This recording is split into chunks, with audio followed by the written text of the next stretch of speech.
ایک بات، وَإِذَا سَأَلَكَ عِبَادِي عَنِّي فَإِنِّي قَرِيبٌ أُجِيبُ دَعْوَةَ الدَّاعِ إِذَا دَعَانِ فَلْيَسْتَجِيبُوا لِي وَلْيُؤْمِنُوا بِي لَعَلَّهُمْ يَرْشُدُونَ۔ یہ آیت بڑی زبردست ہے اللہ کی رحمت کو بتانے کے لیے۔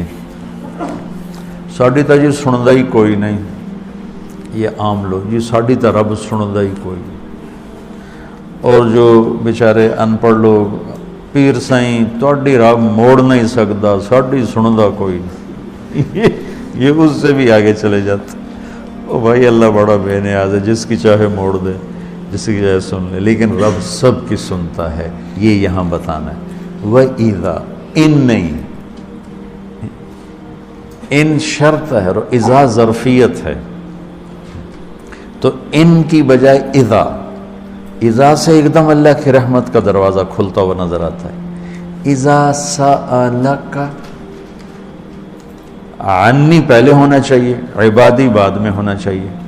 جب میرے بارے میں میرے بندے پوچھیں، اللہ کو صحابہ نے سوال کیا، یسألونک یسألونک یسألونک، کتنا قرآن میں ہے، یسألونک عن المحیض قل هو اذی، یسألونک عن الانفال قل الانفال للہ والرسول، یسألونک عن الاہلہ قل ہی مواقیت للناس، یسألونک عن الیتامى قل اصلاح لہم۔ جتنے بھی صحابہ نے سوال کیے وہ آئے ہیں یسألونک، یہ آپ سے پوچھتے ہیں، ٹھیک ہو گیا؟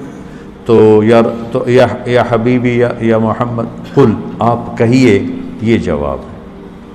یہ سارے قرآن میں طرز ہے، کوئی 14 کے 18 دفعہ یسألونک کا لفظ آیا۔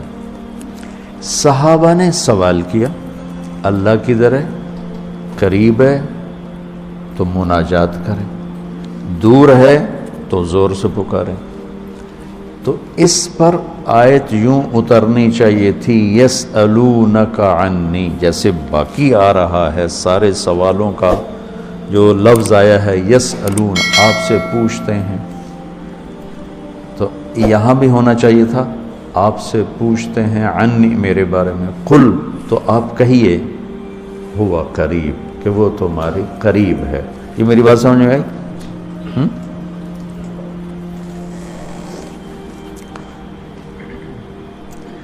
یہاں اللہ تعالیٰ نے وَإِذَا سَأَلَكَ، یسألون کا مطلب ہے کہ ابھی یہ جواب ہے، بعد میں بدل سکتا ہے۔ یسألونک عن کذا قل ہوا، تو یسألونک اور قل ہوا میں حتمی نہیں ہے، ابھی یہ بات ہے، کل کو بدل بھی سکتی ہے۔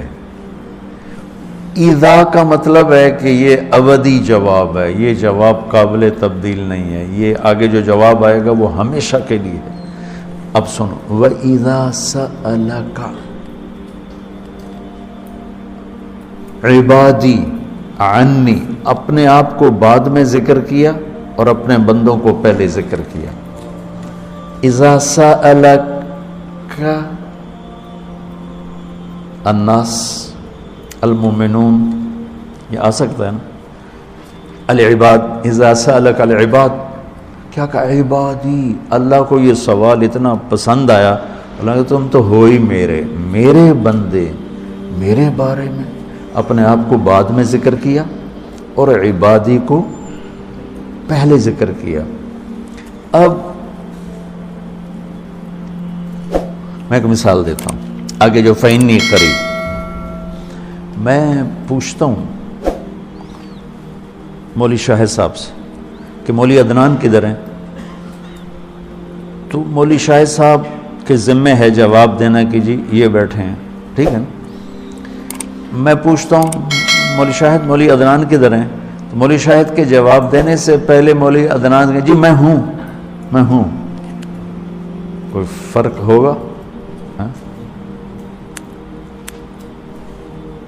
مجھے سمجھ میں نہیں آ رہا، شیخ رمزی واضح کرے تو کرے، مجھے سمجھ میں نہیں آ رہا کہ میں اس کو واضح کیسے کروں کہ اللہ کے نبی سے صحابہ پوچھ رہے ہیں، رب کے بارے میں بتائیں، تو اللہ تعالیٰ اس کو یوں لا کر کہتا ہے کہ یہ آپ سے میرے بارے میں پوچھیں تو میرے نبی آپ ہٹ جائیں میں جواب دیتا ہوں، میں ہوں تمہارے ساتھ ہوں، تمہارے پاس ہوں،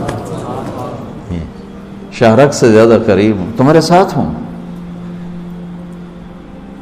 تو کیسے کہتے ہو کہ میں تمہاری سنتا نہیں؟ اجیب دعوتاً، دعوت الدع، دعا دعا بار بار پکارنا، اور دعوتاً ایک دفعہ پکارنا. اللہ اس آیت میں کہہ رہا ہے کہ جو زندگی میں جس نے مجھے کبھی ایک دفعہ بھی پکارا ہو میں اس کی دعا پر بھی لبیک کہتا ہوں. یہ نہیں کہ میں نہیں میں سنتا ہوں، تم سنانے والے بنو. ہم تو مائل بکرم ہیں، کوئی سائل ہی نہیں، راہ دکھلائیں کسے راہ رو منزل ہی نہیں. کوئی مانگنے والے تو بنو. اور میں قربان جاؤں، اس نے مانگنے کے لیے تقوی نہیں مانگا. کتنی عجیب بات.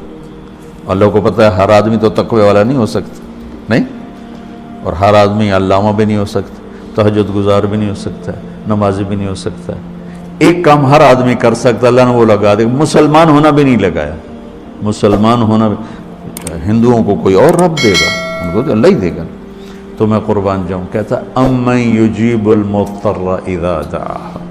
بس مجھے آنسو بہا کے دکھا دے، پھر تو ہندو ہے، سکھ ہے، مسلم ہے، عیسائی ہے، آ جاؤں گا، میں آ جاؤں گا.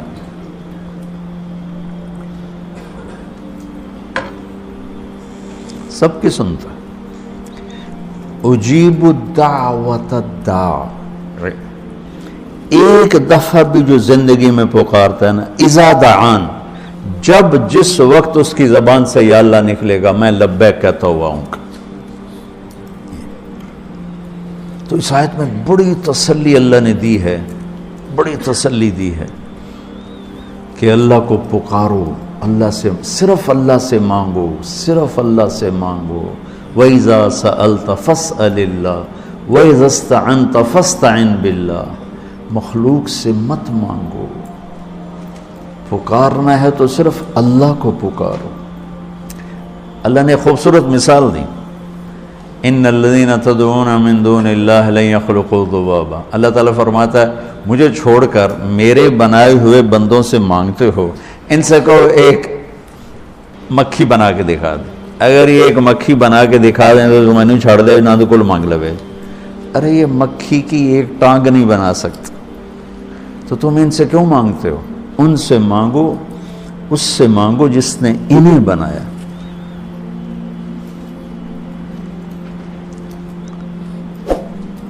تو اس آیت میں اللہ نے بڑی تسلی دی ہے کہ تم مانگنے والے رو دھو کے میرے سامنے رونا سیکھ لو، کر دوں، مضطر بن کے دکھا دو. جیسے ہمارے ہاں دعائیں مانگی جاتی ہیں، ہاتھ ادھر ہوتے ہیں اور گا گا کے ربنا آتنا، یہ دعا ہے؟ یہ تو دعا کا مذاق ہے، اس کو دعا کہتے ہیں. اور پیچھے نمازیوں کو کوئی ہوش نہیں ہوتا کہ مولوی صاحب کیا دعا مانگ رہے ہیں. دعا تو ایک پکار، ایک فریاد ہے، عرش کو ہلا دے. اگر کوئی تڑپ کے اللہ کو دکھا دے تو. اس کے بعد ایک بڑی خوبصورت بات آئی ہے، وہ بتانا چاہتا ہوں. احل لکم لیلۃ الصیام الرفث الی نسائکم ہن لباس لکم وانتم لباس لہن. بس یہ بتانا چاہتا. اتنی بڑی خیر کا ہے، اتنی بڑی سبحان اللہ.